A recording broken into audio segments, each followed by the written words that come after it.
Okay, hello guys, good morning to all of you. मैं Star Education Hub में से आप सबका हार्टली वेलकम। तो ये हमारा लेक्चर है just on to the standard 10 के ऊपर, ओके। और आप सबको पता है we have to starting for that कि स्टैंडर्ड 10 के लिए बच्चे बहुत क्यूरियस होते हैं कि how to prepare for it, है ना। कैसे करेंगे so much subjects, even though in CBSE the new subjects like of AI, है ना, वो भी इंक्लूड कर दिया है। But everything will be go very softly, okay. जब आप वो चीज़ों को इजीली लेना चालू कर देते हो, रोज प्रैक्टिस करते हो, तो इजी हो जाती है, ओके। आज जो है हम इंग्लिश का चैप्टर की जो कौन सी बुक में से हमने लिया हुआ है, फर्स्ट फ्लाइट का, है ना। सो मेरे सब्जेक्ट्स की बुक्स, जैसे कि हिंदी की भी हम बहुत सारी अलग अलग बुक्स को देखते हैं, है ना। For example Spurs, okay. वैसे ही हमने इंग्लिश का यहाँ लिया है फर्स्ट फ्लाइट का चैप्टर। ये सेकंड चैप्टर है आपका कि जिसके अंदर दो शॉर्ट्स ऑफ पोएम्स दी हुई है, ओके। और ये जो पोएम है it's written by the which one the poet is Robert Frost, okay. किन्होंने लिखी है? रॉबर्ट फ्रॉस्ट ने लिखी है ना। और इनकी जो ये दो पोएम है इट इज वेरी सिंपल, सरल पोएम है, शॉर्ट पोएम है, बट वो जीवन का हमें सारा तथ्य दिखाती है कि क्या सही है, क्या गलत है, कैसे होना चाहिए। जो हम सोचते हैं कि ये गलत ही है, तो क्या वो गलत ही होता है? नहीं, कभी कभी नहीं। तो ये सारी चीज़ें हमको यहाँ दिखाई हुई है। कैसे दिखाई हुई है? Let's begin the start of our chapter, okay. You concentrate on it. पहला हम देखेंगे डस्ट ऑफ स्नो गिव, ठीक है। मतलब क्या कि स्नो जो बर्फ है उसकी धूल ये हो सकती है, no, but it's a poem. तो सारी चीजें काल्पनिक है, ठीक है। तो हम वही इमेजिनेशन की दुनिया में जाएंगे और देखेंगे, जैसे कि द विंड ऑफ क्रो, ठीक है, एक कौवा है ना। सुक डाउन ऑन मी, वो मुझ पे क्या कर रहा है? कुछ गिरा रहा है, okay. The dust of snow, उसने मुझ पे क्या गिराया है? डस्ट ऑफ स्नो, बर्फ की धूल, मतलब कि बर्फ, okay. From a hemlock tree, अभी ये जो हैमलॉक है वो क्या है? धतूरा। आपने सुना होगा धतूरा का जो पेड़ होता है, अभी हम सबको पता है, अगर आपको ना पता हो तो, कि धतूरा जो है बराबर वो एक जहरीला पेड़ होता है, ठीक है। अगर वो आप खाओगे तो क्या हो जाओगे? डेथ हो जाओगे। But on the tree of hemlock, जब वहाँ पे क्रो बैठा हुआ है और नीचे पोएट बैठा हुआ है, पोएट को तो बहुत सारी प्रॉब्लम्स है दुनिया की, उसको तो दुखों से भर के वो वहाँ पे बैठा है। अभी पोएट को ऐसा कुछ भी नहीं है कि वो धतूरे का पेड़ है, ऐसा वैसा उस पर कौवा बैठा है, he doesn't knowing of that, है ना। तो होता क्या है, जैसे कौवा हिलता है ना, तो धतूरे के पेड़ वो पूरा बर्फ से भरा हुआ है, ठीक है। तो क्या होता है कि बर्फ जो है वो किसके ऊपर गिरेगा? पोएट के ऊपर।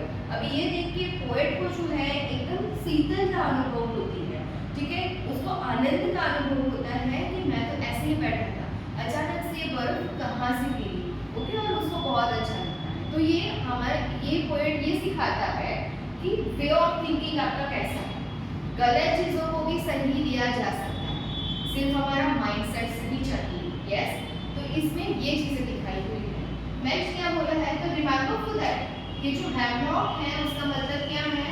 धतूरा, ठीक है। ये धतूरे के ट्री के बारे की बात है, ओके। और एक ये जहरीला पेड़ है, ओके। फिर भी पोएट उसको अच्छा मानता है। नेक्स्ट क्या है? हैज गिवन माय हार्ट, उसने तो मेरे दिल को जो है वो रोम रोम कर दिया है, ठीक है। अ चेंज ऑफ मूड, क्योंकि पोएट का मूड कैसा था? दुखों से भरा हुआ था, ठीक है। वो गमगीन था, ठीक। सब कुछ कैसे ठीक होगा? जब ये बर्फ की धूल उस पर गिरी तो उसको अच्छा अनुभव हुआ, है ना, अच्छा महसूस हुआ। तो चेंज ऑफ मूड, देखो ये सारी चीजें समझनी पड़ेगी बिकॉज आपको आंसर्स लिखने हैं। और पोएट के आंसर ना सबसे बड़े होते हैं, थियोरेटिकल के आंसर आप चैप्टर के देखोगे उसके कंपैरिजन में इसके आंसर बड़े होते हैं और वो आपको सोच के लिखने पड़ेंगे। दैट्स व्हाई आपको समझना पड़ेगा कि कहना क्या चाहता है, okay. And save some amount, उसने मेरे जीवन का थोड़ा सा पार्ट बचा लिया। Of a day I had swayed कि जब मैं बहुत ही दुखी था उसने मेरे जीवन में कुछ नया, कुछ आनंदित कर दिया।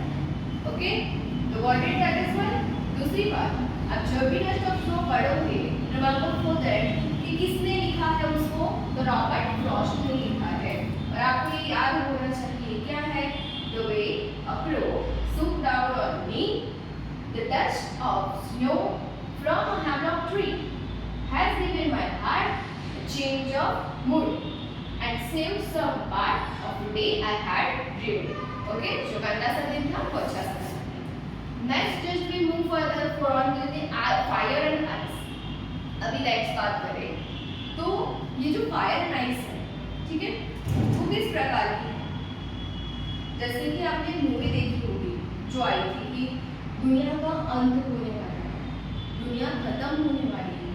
अब अभी भी अगर किसी के मुंह से सुनते हो तो क्या बोलेंगे कि अभी का ये जो जमाना है वो ये युग है, वो कलयुग है। क्या है, कलयुग है, ठीक है। तो धीरे धीरे जैसे हम आगे बढ़ रहे हैं अंत होगा, है ना।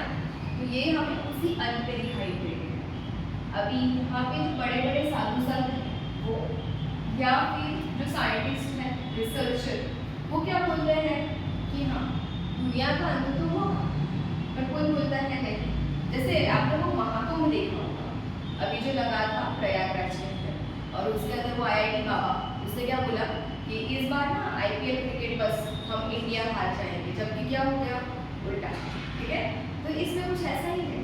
तो पोएट ने जो यहाँ पे दिया है ना वो दोनों चीजें कि कुछ लोग बोलते हैं कि दुनिया का अंत तो होगा, पर कैसे कि दुनिया बर्फ में गिर के खत्म हो जाएगी, बराबर। तो कुछ लोग बोलते हैं कि दुनिया का अंत तो होगा पर दुनिया ज्वालामुखी में गिर के खत्म हो जाएगी, ठीक है। तो ये चीजें जो है वो इसमें दी हुई है, फायर एंड आइस। मतलब ये दोनों पोएम हमारे जीवन में बहुत गहरी असर करती है। ओके, आपके जीवन पे ऐसे असर करेगी कि आपको क्वेश्चन कैसे, राइट। ओके, तो क्या है, सबसे world will and in fire. कुछ लोग बोलते हैं कि जो पूरा वर्ल्ड है, जो दुनिया है, वो कैसे अंत हो जाएगी, फायर में, आग में, अग्नि में जल के। सबसे इनाइस, कुछ लोग बोलते हैं दुनिया का अंत आएगा, कैसे आएगा, बर्फ में गिर के, ठीक है, क्योंकि पूरा बर्फ भी हो सकता है। हिमशिला से जब बर्फ गिरता है, पिघलता है, मेल्टिंग होता है, we have made for the water. Okay, ठीक है। Okay, from what I have tested of desire, ये तो हमारे डिजायर पे अनुभव करता है ना, लकी रहता है। अगर हम कैसे हो गए बिना लोभ के, हमें कोई लोभ नहीं है, हम किसी का गलत नहीं सोचते हैं, तो हम कैसा सोचेंगे कि दुनिया का अंत तो होगा, पर कैसे होगा, बर्फ में गिर के, अच्छी तरीके से, ठीक है। बट जो गंदे लोग हैं, जिनकी मानसिकता ही बुरी है, वो क्या सोचेंगे कि दुनिया का अंत तो होगा बट सब जल के बने। आपने नर्क तो देखा होगा, ठीक है, बातें सुनी होगी, नर्क एंड स्वर्ग। क्या है, स्वर्ग के अंदर बर्फ की हिमशिला है, ठंडक का अणु, जबकि नर्क जो है वो क्या है, तो नर्क के अंदर होता है गरम तेल के तपेले, जिसके अंदर हमको क्या जाएगा, फ्राई किया जाएगा, ठीक है। तो ये बहुत ही जो बोले दुखी होता है ना, उसके कंपैरिजन में जो बर्फ वाली बात है वो हमारे दिल को, हमारे मन को, एवं हमारे तन को क्या देगा, शीतलता देगा, ठीक है। तो ये बात हमारे दिल और हमारे मन पे कि हम कैसे हैं, हम जैसे हैं वैसा ही हम सोचेंगे अपने बारे में भी और किसी और के बारे में, हमेशा अच्छे बनेंगे। नेक्स्ट क्या बोला, I hold with those who favour fire, बराबर। मैं बोलता हूँ, होल्ड करके रखता हूँ कि जो फायर को बोलता है कि जो आग आएगी, मैं उसको ही पकड़ के रखता हूँ, क्योंकि भाई तो गलत बोल रहा है, ठीक है। लोगों को कितनी तकलीफ होगी, तो बनता है, पर लोगों को कितनी तकलीफ होगी, ठीक है। But if it had to perish twice, but सोचो कि अगर पेरिस आइस की बर्फ गिरेगी तो कितना अच्छा लगेगा। आई think I know enough of had, मुझे पता है कि अभी कितनी सारी ईर्ष्याएं जो है वो बढ़ी हुई है। ओके, और पेरिस का मतलब दूसरा क्या हो जाता है कि लोग मरेंगे, बस वही चीज है कि लोग मरेंगे, 2 बार मरेंगे ना, कैसे मरेंगे 2 बार ट्वाइस, 2 बार कैसे मरेंगे कि एक बार वो आग में चलेंगे और एक खुद से जलेंगे कि हमने गलत काम क्यों किए, ठीक है, ये सोच के। I think I know enough of it to say that food destruction ice, ठीक है, कि जो आइज गिरेगी तब क्या होगा, it's also red and would surface, ठीक है, बहुत अच्छा होगा। फायर के कंपेरिजन में ये थोड़ा सा अच्छा होगा, ठीक है। तो ये चीज़ें हैं हमारी फायर एंड्स के बारे में। फिर से हम पूरा पढ़ेंगे बिकॉज ये पूरा याद होना चाहिए, ठीक है। क्यों याद होना चाहिए? अगर याद होगा तो यू नोइंग फॉर दैट क्या मीनिंग्स निकल रहे हैं, ट्रांसलेशन क्या है। सम से the word will end in fire, some say in ice. From what I have tasted of desire, I would with those who favor fire. But if it had to perish twice, दोनों तो बनने ही वाले हैं ना, अगर हम बोले fire या फिर ice. I think I know enough of it to say that for destruction, ice is also bright and would surface. Okay, so that is one is the ending of the chapter number 2. But हम देखने वाले हैं अभी थोड़े से meanings के बारे में, ठीक है। तो we have just present of here the nil level, है ना, और हम उसको पूछने की ट्राई करेंगे कि उसको पता चलता है या नहीं। ओके, तो चलो कि तुम बताओ कि what is the meaning of hemlock जो हमने अभी पढ़ा। हेमलॉक क्या है? Poisonous tree. हाँ, और नॉर्मली हम उसको कैसा ट्री बोलेंगे, कौन सी प्रजाति का है? धतूरा। यस, धतूरा, ठीक है। Okay, good. With a small white flowers. Yes, उसके स्मॉल, और वो चढ़ते हैं शिव भगवान, ठीक है।